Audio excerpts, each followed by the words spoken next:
Viewer request, yeah, we actually do that sort of thing. What I take on a range day. What's up, FTFers? Yes, you heard it right. This is a viewer request video, and I want to say thanks. You got to understand, as content creators, I think sometimes people that have been doing this forever, we take things for granted.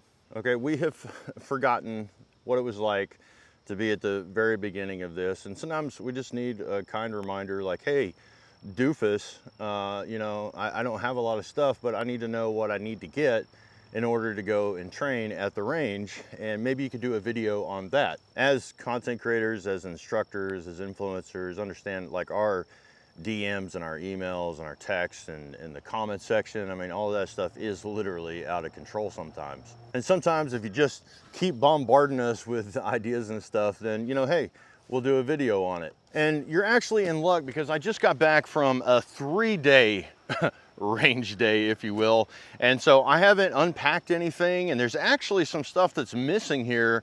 And I think it's good, because as we go through this, I can, you know, tell you the real deal, right? Like sometimes you use stuff at the range, you give stuff away, whatever, and you need to, you know, replace this stuff in your kit. So it'll be a good exercise for me too, just because I can see what's missing out of the kit. Now I have a variety of things here on the table, and one thing that you'll notice that is missing is I don't have like my plate carrier or my chest rig or my battle belt, you know, all the fancy cool toys and stuff that you typically see here.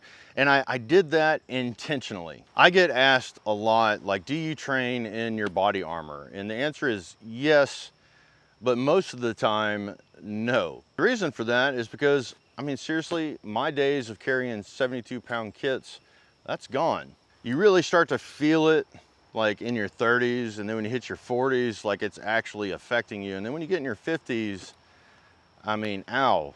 Even back then when I had kit and I was training with it all the time, you still get injured. You still pay the price for the training. My purpose or my goal today is I want to show you realistically what I train with, and I don't want to talk bad about anybody in the 2A space, period, because I believe there's a lot of people out there with a lot of different needs and wants and desires, and a lot of people are here just to get entertained. And so sometimes watching those entertaining channels in the 2A space can be quite entertaining, and I actually enjoy it myself. Some people are into like the super serious LARPing thing, and hey, I watch that stuff too. I guess for me, part of it is living vicariously through those guys, like remembering the good old days. Here on this channel, I try to be as realistic as I possibly can, because the goal of this series that I'm doing is to help people that are either just getting started, or perhaps you've been in the 2A space and you've been out of it for a little while, or maybe, you know, you're confused, you know, because you're watching all these different channels, and it's just kind of hard to decipher through all of that stuff. I totally get it. In fact, I even contact certain people that I look up to, admire, respect in the industry to ask for subject matter advice. Just because I was an alpha squad leader that ran strike teams doesn't mean that the industry isn't in this constant evolution. There's always new products and new ways of doing things, and new SOPs and protocol, and you know, there is a lot to be said about the voice of experience from people that have done this stuff, are in it right now. And I'll give you an example. I just talked to Ben over at the Weissman company, and I needed some knowledge transfer from him about chest rigs, because in this series, my ultimate goal is to get to like a modern day Minuteman kit. And he's a subject matter expert in chest rigs. So I ended up, you know, emailing back and forth with the guy.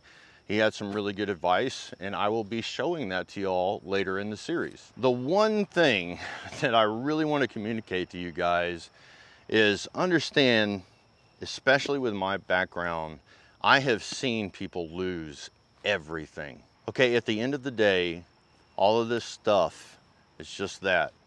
It's just stuff. And I think sometimes, especially guys that have a military, law enforcement, first responder background, we get so passionate about it because we have seen and experienced that loss and just seen what it has done to people's lives.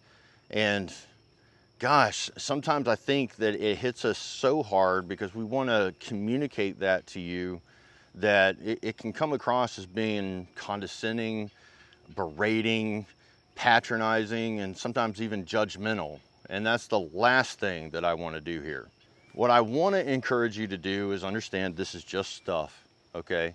And I don't want you to lose your house or a kidney in the process of getting it. So that is why I have left a lot of it off of the table. Now, one thing I hope you can understand is that when I receive an email like, Jay, what do you take to the range day? My mind immediately goes to what I actually take on range day, which is probably going to be a little bit different than what the average person is going to take on range day. So I actually did a lot of thought into this, and I thought, okay, this last range day that I did not fill up the Jeep full of stuff and bring a trailer with targets and stands and all the things, right? I didn't do that this last time. I tried to kind of like just streamline it out where it was just really simple, because I really feel like that's probably what you're asking me is what should I take to range day? Now, before we jump into it, I mean, I do want to say there is a place, there is a time to wear a plate carrier and chest rigs and battle belts and all the things, right? I mean, your mission set determines what gear you're gonna have. I am in no way putting down, you know, the serious guys or the guys that are just out here to have a lot of fun with it. I think there's so much drama in our industry that we need to get away from that. Like, understand, we're all basically trying to do the same thing. We're trying to help you out. And I would encourage you, watch as many different creators and channels as you can. You will learn all kind of stuff, and you don't have to necessarily agree with everything that that person says or their values, their standards, whatever they are. As a Christian, I just don't think that it's my place to like put any of those people down. It's not my place to judge. I'm human. I make mistakes. He who is without sin cast the first stone, right? Like, who am I to cast a stone at anybody? I'm just a dude. I know who I am. I'm a dude playing a dude disguised as another dude. And I bet you're the same way. So have fun with it. Get educated. Watch as much as you can. Take it all in with a grain of salt. And without further ado, let's get started on this video. Okay, we joke about it quite a bit. We always say safety second, third, or fourth, but the truth is safety should always be first. I always tell people when I'm training, it only takes one time to completely change somebody's life or to end it. So make sure that you follow those 4 universal laws of gun safety. I have said it a billion times, it's all about good habits. And I think that a lot of times, especially when you're really comfortable with this kind of stuff, that you can take a lot for granted. Unfortunately, if you've been in this for a long time, you're gonna see things, and it is always best to be prepared for it. And I'm not talking about boo-boo kits.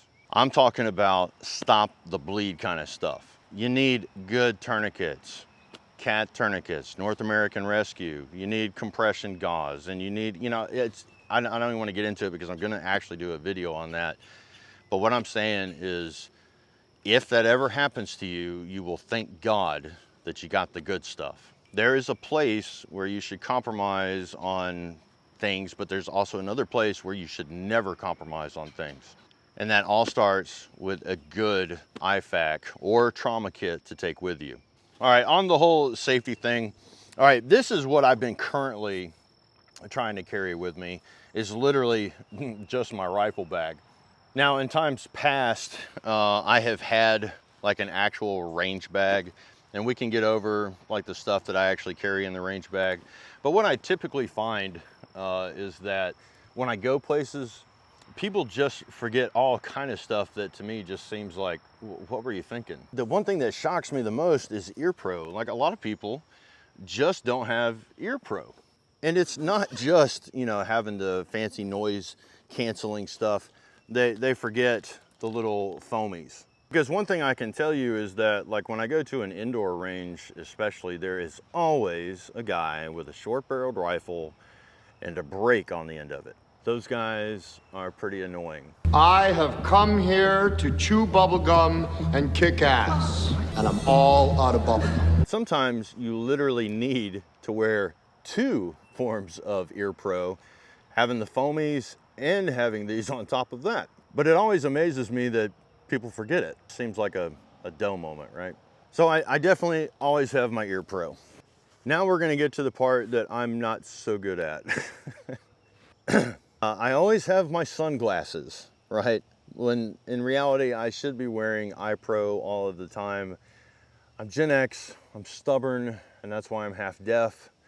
Don't do what I did, okay? Be smarter than that. It's taken me, 50 years to get to this point. So make sure that you have some gloves and you have some eye pro. Now, a lot of people ask me about these. They don't look like shooting gloves. Normally I wear mechanics gloves and I cut off the index finger on both sides and on my thumbs, and that just helps out with shooting a lot as far as dexterity goes and feeling controls and being able to manipulate things a little bit faster with some feedback, right? However, I have been trying to do something a little bit different lately. These are mechanics gloves as well. These are just the Durahide version. They're very thin. I've been using them for several months now, and I can tell you that you can feel controls with them. They're actually really nice. What I've been trying to do with this series, like I said, is get to a modern day Minuteman kit. And that means, making compromises in certain places. This is one of those places. These are actually gloves that I would use for survival, and they typically go in my survival kit. And I know y'all have seen me do videos where I was using these gloves. Now, I typically won't recommend things unless I've been using them for like a really long time. I've been wearing mechanics gloves pretty much my whole entire life. I mean, my adult life where I've been, shooting and stuff. These are pretty awesome gloves. I would highly recommend that you check them out. So far, they've lasted longer than any other mechanics gloves that I've ever had. So there's something to be said about that. Okay, I have a lot of stuff in here. I guess the question is, what should I pull out next? I guess one thing for sure that I need to pull out is because typically you see a lot of failures on range day, and that's because people haven't cleaned their weapons. Now, this one is specific to the rifle that I have in this kit right here. I really like using Otis products. Use whatever you want, but Otis, contracted by the military, they make really good stuff. That's just what I prefer. And you'll notice that I have this kit right here. And the whole reason that I have this kit is because it has lots of different caliber, like brushes and jags and stuff in it. And I just find that when I get to the range, I end up having to help people out a little bit. And it's not just with, cleaning the weapon. I actually really prefer, bore snakes, like this one right here. They really help out a lot. And it's not like we're doing a full tear down of the weapon at the range. A lot of times you just need something as simple as, where is it? Just having some CLP around with a little sprayer so you can just, get them going again. And it really depends on, what weapon system you're using, whether you're going to use grease or you're going to use oil. I typically like grease, but that's mainly just because I'm an AK guy and I use grease in all my weapons. Some of the military guys, y'all might speak up on ARs, for example. Mad Bomber Mike, he actually recommended that I could use grease on my AR as well. I had always just been taught to use oil on the AR platform. But I'm going to start experimenting with grease on it as well, because that's predominantly what I run. So what I would recommend anyway is that, before you go to the range, make sure that your weapon is in good working order. Now, another thing that I see quite often is people, they go to the range and they're not loaded. Your time at the range is valuable, and you don't want to spend it loading ammo the whole entire time. And here's something else. You'll notice that these are not loaded right now. This one is right here. But I always keep, you'll notice, I have two that are loaded right now. And the reason for that is I never leave the range with empty mags, okay? I always want to make sure that I'm prepared for whatever might potentially happen. So I make sure that I have training mags, and then I have my plinking mags. Just a little tip for you out there. Why do I keep putting stuff back in there? I need to get it out so I can see what I've got in here. Now with that, I mean, obviously you've got to have extra ammo too, right? Now I'm a little bit low right now because I literally just got back from the range, so that's something that I need to add back into the kit. Okay, now I want to kind of get into like what I actually train with as far as gear. These right here are G codes. Right here, they're G codes. I've got tech locks on the back side of them. It's basically just a pancake style where you can store your mag, and I really like these. I mean, they will hold a full mag very well. And typically what I do is I take this one and I have what we call a happy mag, and then I take this smaller one as well, and I will put these on my belt right here, and then I will use these in conjunction with just a good old-fashioned dump pouch. I don't even know how many dump pouches out there. That's one that was custom made for me. And if I tell you who made it, then he'll get swamped and he'll kill me. Just get a good dump pouch. You'd be amazed what you can do at a range if you just have a couple mag carriers like this and you have a dump pouch. I actually use the dump pouch for everything, it seems like, but mags. I mean, sometimes I'll have water in there, or I might have something like my shot timer in there. You'd actually be surprised how handy having a dump pouch is. I mean, there are lots of other things that I carry in it besides mags. I mean, literally anything that I pull out of this case right now, I mean, you know, I could potentially have it in the dump pouch. It's just like having an extra pocket that you can use to put water in, or supplies, or tooling, or whatever. I mean, they're just really handy, and I highly recommend that you get one. I love dump pouches so much. I mean, y'all have seen me run them all the time in my videos. I'm a big fan of them. All right, so other like specialty stuff, I gotta start putting stuff out here or I'm gonna actually forget something. Oh yeah, like tools, okay? I have, you know, like specialty tools that I carry with me, just like little kits, sight tools. If I'm, you know, running an AK or I'm running an AR or some other type of weapon platform that requires specialty tools, I do carry those, but I also, I mean, just have a really good Leatherman with you as well. Now, y'all notice this toolbox, all right? This is full of specialty tools and like odd and end brushes and jags and stuff, you know, just to try to help people out.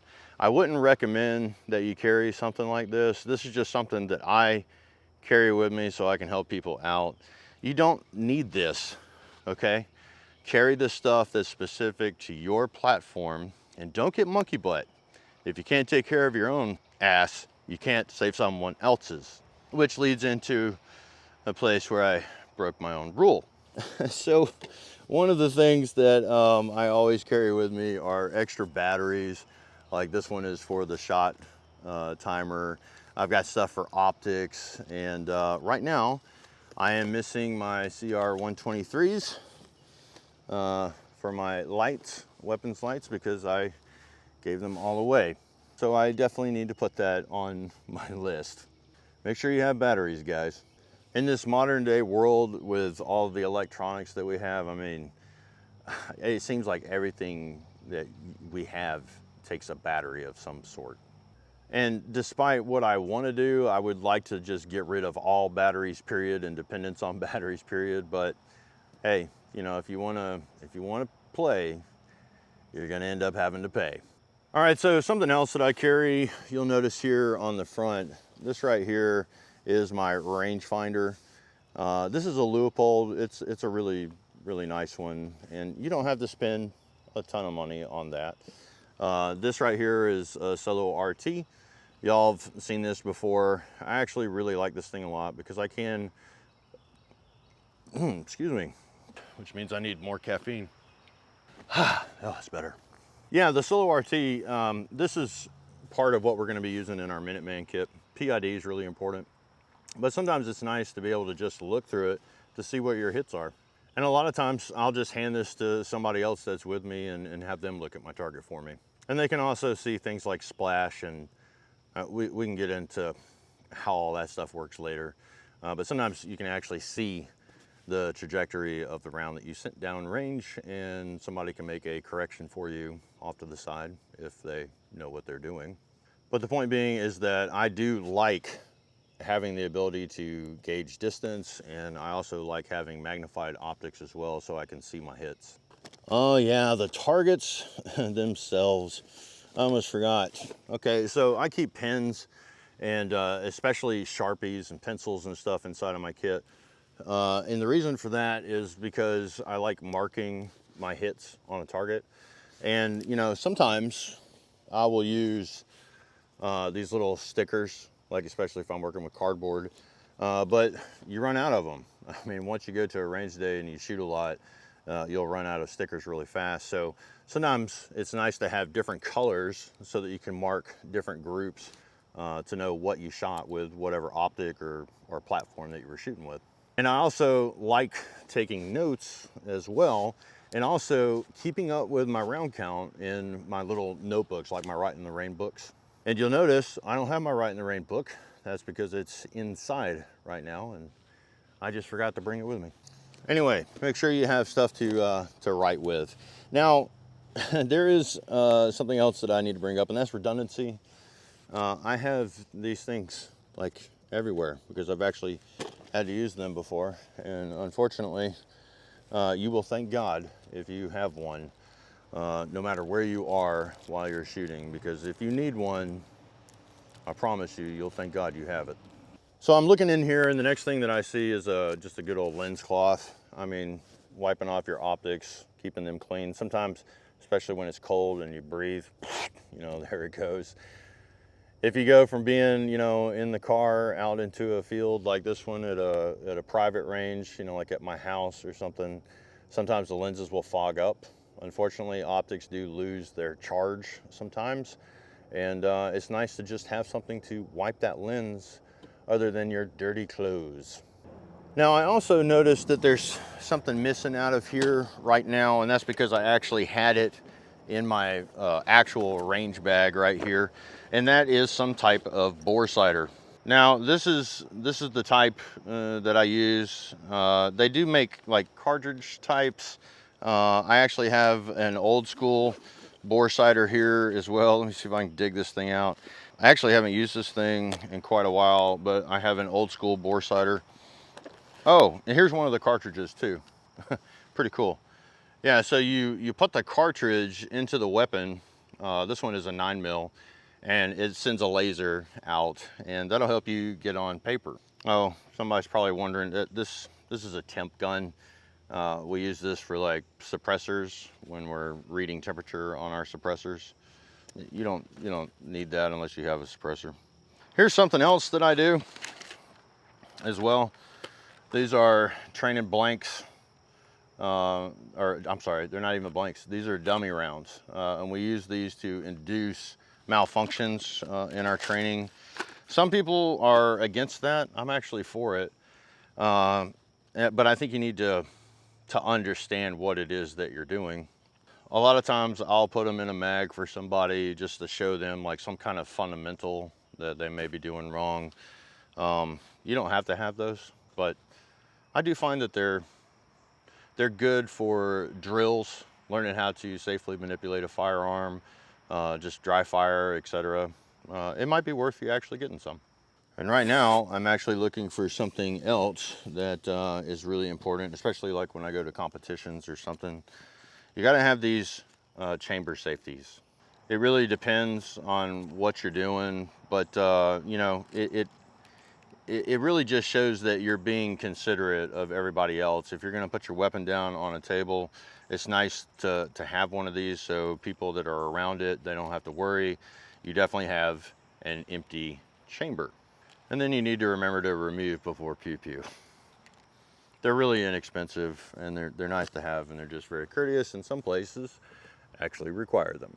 Not a whole lot more that I really feel like you need to take to the range. I have wasted money before. Have you? Now here's one that seems pretty obvious, but ask me how I know kind of moment's coming up. Do you have your weapon? I have spent the entire morning loading stuff into the Jeep before, and my wife kindly reminded me, hey, did you get your weapon, it's laying on the bed. Yeah, that happens sometimes, and if you're gonna go to the range, make sure that you have the weapon that you're planning on shooting. Oh, the mistakes that I have made. So there you have it, folks. There's what I would recommend that you take on just your average rain day. Yeah, that's good, Jay. That's what I recommend that you should take on just your average range day. Don't be like the rest of us guys that have spent tons of money, which has been wasted. I don't know if it's actually waste, because we have paid the price to learn the lessons. These are just the things that I've been carrying in this evolution of my journey, and I hope that in turn it will help you with your journey. So if you're hunting smack, digging, like, share, subscribe, hit the notification bell, leave me a snide remark in the comment section. Until next time, y'all, keep fueling those fires.